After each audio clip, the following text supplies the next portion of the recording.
संविधान चेंज नहीं हुआ था, बल्कि मौलिक अधिकार सस्पेंड हुए थे। ये बात जरूर है कि भारतीय जनता पार्टी और आरएसएस के लोग और इनकी सरकारें डबल इंजन की संविधान को समय समय पर बदलने की बात करते हैं और देश में नया संविधान लागू करना चाहते हैं। ऐसा है, इस देश में 25 जून 75 को आपातकाल घोषित हुआ था, इमरजेंसी, जिसमें सम्मानित देशवासियों को जो फंडामेंटल राइट्स, मूलाधिकार है, बाबा साहब भीमराव अंबेडकर के संविधान, तो संविधान चेंज नहीं हुआ था, बल्कि मौलिक अधिकार सस्पेंड हुए थे फॉर टाइम बीइंग। जब तक इस देश में आपातकाल लगा रहेगा, तब तक बहुत कुछ जो मूलाधिकार थे, फंडामेंटल राइट थे, वो सस्पेंड थे, निलंबित थे। संविधान नहीं बदला गया। ये बात कहना कि संविधान बदला गया था, संविधान नहीं बदला गया। मैं स्वयं आपातकाल में जेल में था, फैजाबाद और लखनऊ की जेलों में था, अच्छी तरह जानता हूं।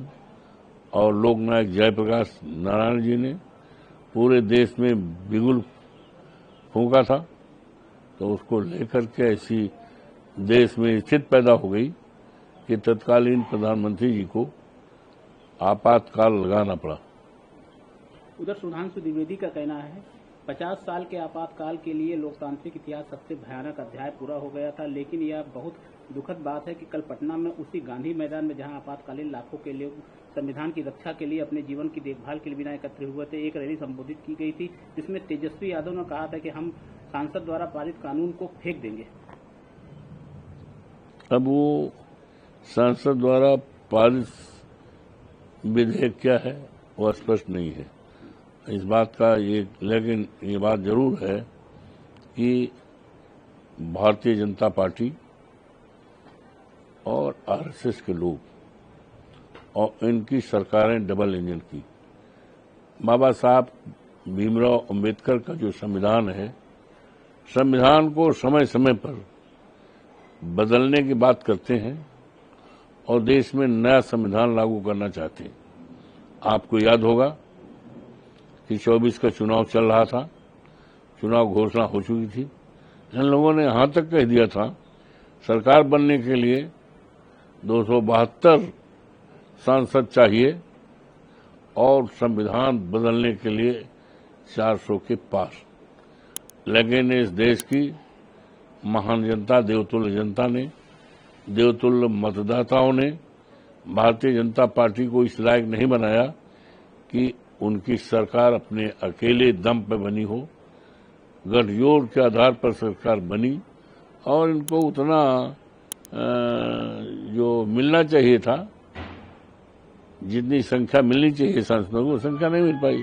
विद द रिजल्ट उनको गठजोड़ की सरकार बनाना पड़ा, और नहीं तो अगर इनको मिल जाता तो ये निश्चित तौर से संविधान बदल देते। और जहां तक आपातकाल का है, तो आज भारतीय जनता पार्टी की सरकार है और कुछ न कुछ एक तरह से आज भी इस देश में आपातकाल है। देश में एक तरह से आपातकाल जैसी स्थिति है।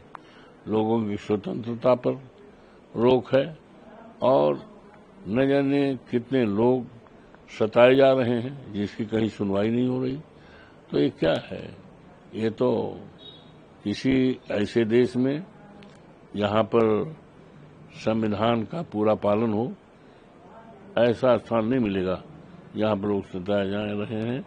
भारतीय जनता पार्टी के राज में आज परेशानी का दौर है। ये जाहिर करता है कि लगता है इस देश में आपातकाल लगा है।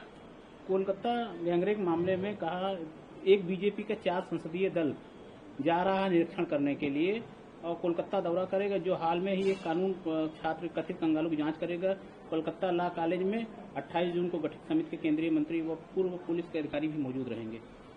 ठीक है, जाने दीजिए, रिजल्ट आने दीजिए, कानून अपना काम करेगा। कानून अपना काम करेगा, रिपोर्ट आने दीजिए, कानून अपना काम करेगा। क्या मानते हैं अभी दुखद घटना है इस तरीके से?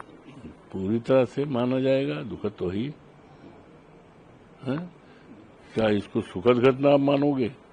आप क्या मानोगे? दुखद ही मानेंगे। ऐसी घटना है तो आज बीजेपी के राज में पूरे देश में हो रही है।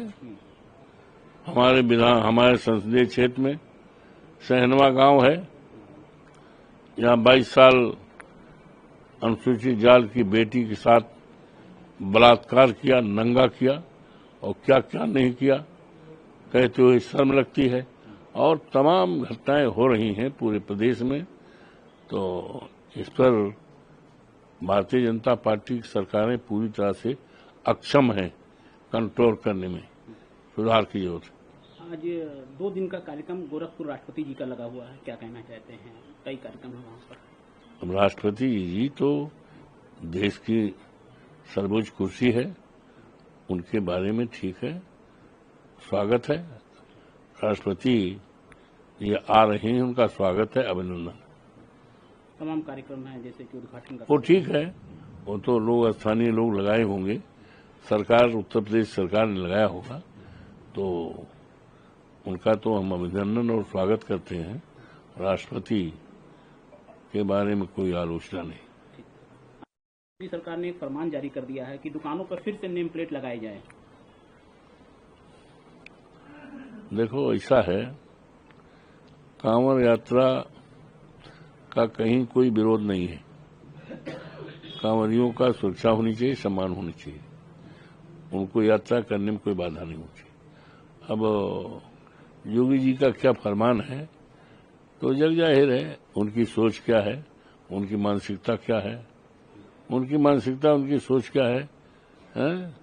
समाज को बांटने का है, समाज में नफरत फैलाने का है, समाज में भयमुक्त समाज, तो उसी अनुसार कर रहे हैं।